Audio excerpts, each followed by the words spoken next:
All right, your football team finished 8-2 down the stretch. Some of the better football, I think, across the entire NFL in the final 10 weeks of the season. And am I wrong to say that we're going into this offseason with not only expectations to compete and maybe win the North, but you're looking at a team for the next 3, 4, 5 years. They aren't going anywhere. You'll have the cap flexibility. All these guys are under contract. A lot of dead cap space will be off the books over the coming years. That has been addressed. Your team, its core, is young. It's all draft picks by, of course, your current GM, Brad Holmes. So, Jeff, I look at this team, and we'll start taking calls coming up in a little bit. But I look at this team, I look at this coach. They believed in the turnaround. And you know what? I sure as hell didn't. And I sure as hell didn't think it was possible to finish 8-2. Hell, I would have considered 6-4 a massive success down the stretch when they started 1-6.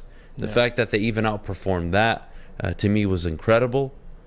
Aiden Hutchinson, Kirby Joseph, James Houston, Josh Pascal, Malcolm Rodriguez, just on the defensive side of the ball.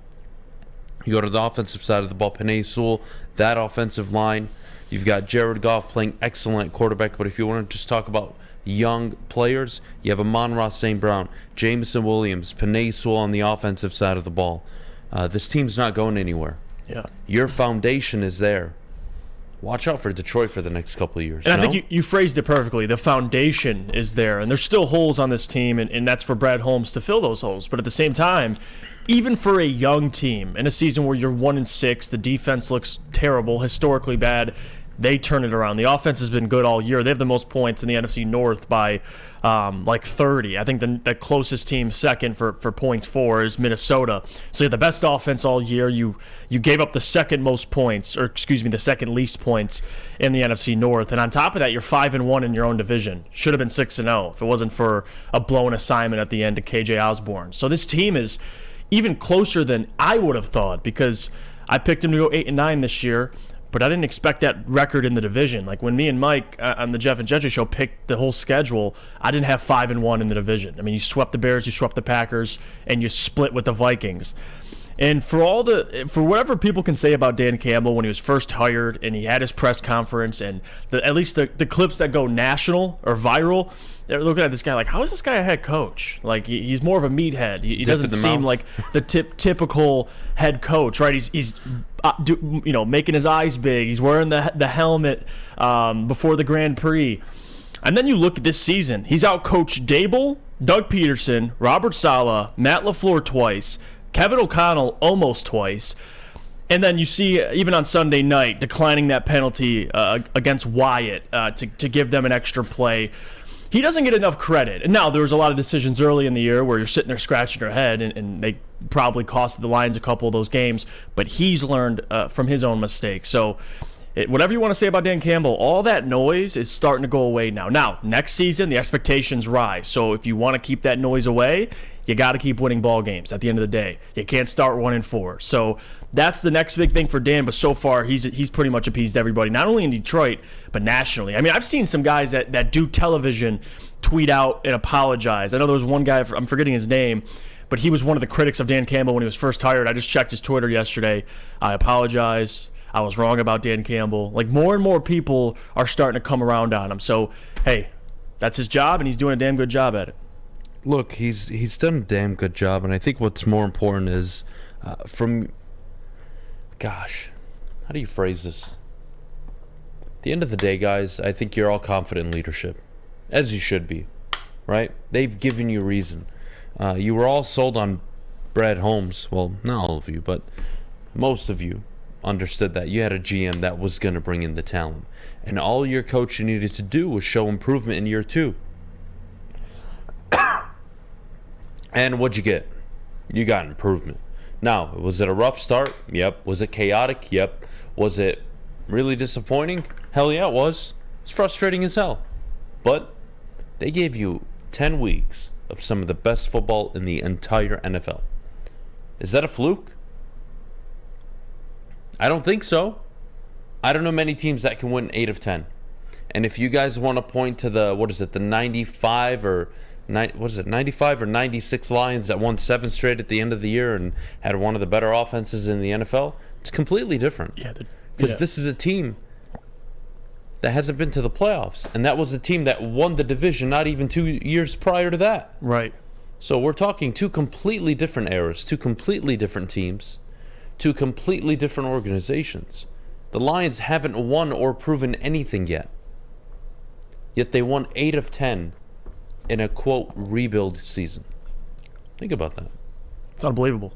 And here you were sitting there all year, even before, saying this team is much better than 1-6, and you got crap for that. Even people are like, "How dare you?" Brad Holmes didn't do enough. Yeah. Again, this is always going to happen. Right. I'm honestly not even hung up on it. Earlier in the year, it was Brad Holmes' fault, right? It wasn't Dan Campbell. He's working with what he's got, and it's not good enough, and we need to be patient. That was the conversation 7 weeks into the year. And what do you know? They turned it around. Coaching got better. They got rid of Aubrey Pleasant. Right. Look, defensively, they were night and day. They suddenly looked like a top 17, top 18 defense down the stretch, at times really top 10. And nobody really had a problem with the talent. Now, is it partly because young players need time to develop? Sure, but I think there's a misconception with that in the NFL. This is not the NBA, Jeff.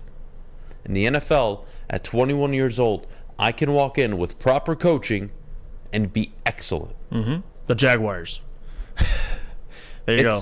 It's the standard across the league. It's a different league. Now, do some players take more time to develop? Sure. Kirby Joseph's emergence, obviously due to Tracy Walker's injury, that's all fair and game. But at the end of the day, your team improved, man.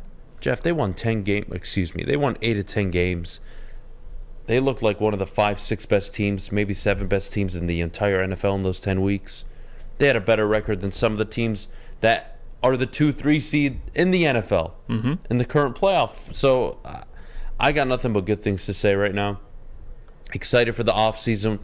We'll obviously start getting to draft talk over the coming weeks. We'll start looking at prospects, what the Lions shouldn't do, who should they re-sign. I know we're going to get to that a little later on in the show with Jamal Williams, but my goodness, a lot still to prove, right? You got to win something. But I don't recall a coach inspiring that much confidence since what? Caldwell 11-5? Yeah. But even that, you lost the final game of the year. You had the division all year, and you choked it away. So how do I really evaluate that? I don't recall in my lifetime. I'm only 28. Don't talk to me about 95. I was born in 94. I had no idea what the hell was going on, okay?